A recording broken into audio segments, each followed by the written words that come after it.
Stop. Do you know where we are? Do you know where we are now? Before we get With too that, far. let's kind of dive in a little more about what Lions means to you guys, some specific parts in the song lyrically or musically that you want to kind of highlight that really drives that home. Yeah, I don't remember where I was like emotionally or spiritually or anything like that when I wrote the song, because it was so long ago. I remember being really into Tracy Chapman at the time, and I know that this song is based off of a story in the Bible. I don't remember where exactly, but I think it was King David. And what I remember is a line about my enemies are lions and they'll devour me, and then a line about hearing the armies coming to kill him, and he was like hiding out somewhere from people who were trying to kill him, and he could hear them marching towards him, and I was like, whoa. And Well, any that fact was checkers can put that in the comments below for us. yeah, and it could be spread out from all kinds of different places, but I remember reading it and thinking it was a really cool concept, and I had the chords written, and when I write, I typically write like a chorus first, or typically I just write a chorus first. Like a So hook I don't, that's yeah, embodying the whole picture. yeah. And Okay. then I'll kind of go from there and change it up. But I remember writing that, like, I need some rest, a place to sleep. Lions are my enemy. Like, I remember that coming out like, wow, that's sweet. Relentless after me, and life poured out like water, and my bones are weak. And I thought it was really poetic, and I was really proud of that, because I've always wanted to be a writer and I've never been a writer. So yeah, I wish I could remember more details about it. Well, About where. the best thing to do is just to jump into it, let it speak for itself. But before we do that, Yeah. where was this song recorded? Who recorded it? And who's on the particular performing on the album? Where was That's this Stanhope. recorded? That's Stanhope Yeah. with Joel Scanlon. Cool. Yep. He was sound engineer for us. So then I'm on acoustic and vocals. Mark's on electric and kills it. Lionel, just he's magical. He's absolutely magical on the drums. And I think we practiced for like 6 minutes. And he's like, yeah, let's just do it. Yeah, him and Ben, I don't think even practiced at all. And we show up to the studio. I'm like, which one's this? Lions? How's it go? Oh shit! All right. Yeah. So like we do like a run through, and like, oh yeah, okay. And I don't know if Ben asked any questions. Ben just wakes up and he's ready to go. He does. Ben, if you're watching, he just, I love you. Yeah, he just stood there grinning. Yeah, and Lionel stops with the drums like that. I don't know. He just intuitively gets it. I guess. What's good while we're on this is both of them play so effortlessly. Yeah, they do. Lionel's just kind of real soft, not his sound soft, but his body soft. While he's playing this big sound, and Ben, he's just groove factory all day long. Yep. Yeah, absolutely. Like butter. Well, and one more thing on that too. I remember we were gonna try to play to a click, and after 5-10 minutes, everyone's just like, "Nope, we're not doing that. Let's just feel this one out." And it's amazing, like how effortless that was without the click and everything too. Mostly that guy. It was mostly me. But I mean, that's just it's a tribute to everybody just showing up and like being prepared to play, whether they knew the songs or not. Like everyone showed up ready to go. Which is the theme of the project. So it really is. With that, Andrew, why don't you? Hey, we skipped a couple people. Zach plays trumpet. Sorry. On this song, and Ryan Smiley joined on some background vocals too. You can hear those female vocals in this one. And those two, a year later, recorded here at my house at the Groove Factory. So that's kind of cool. We sat on this song for a freaking year, and we're like, I think this was the night before too. Hey, Mello, can you play that same? Yeah, can you play it? Yeah, after the intro, like, all right, dude. Well, can you just like keep playing through the whole song? Yeah, sure. And then Ryan, God bless her heart, friends of Lionel, and she's played and sang with him and his bands before. It's like, sure, yeah. She's like, yeah, I'll show up. So we emailed her some songs and never met her. She just showed up and hung out with us for 12 hours that day and like sang parts all over the place and hung out backyard and hopped the pool. And I mean, just a crazy freaking awesome weekend. But yeah, for a year later to bring in Zach and Ryan on this to absolutely add a bunch of really important pieces was pretty cool. Yeah.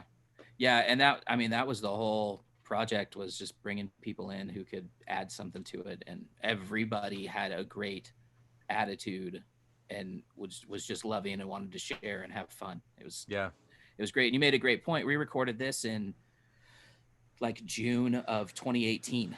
Yep. Right. Or sorry, 2019. 2019. Yeah. June of 2019, we recorded most of the song, and then we went back a year plus later and added the trumpet and the intro and Ryan's vocals. Yep. That's exactly what we did. That was torture sitting there on these songs. I mean, we had like 10 of them in our back pocket for a year that we couldn't do anything with. Yep. Welcome to the club, buddy.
Don't believe in me.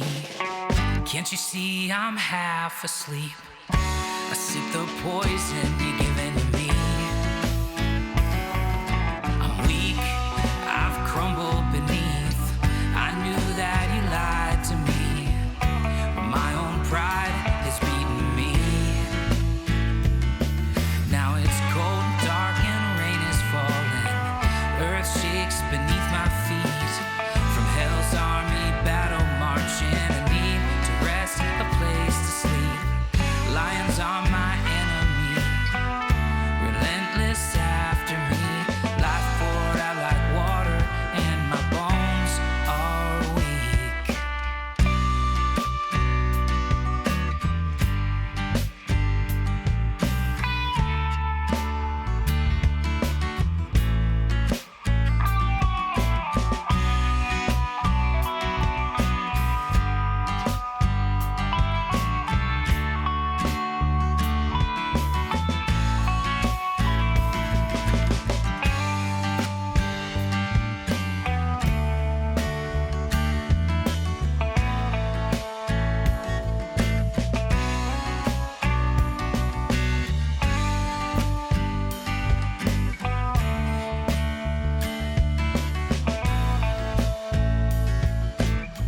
You know, we didn't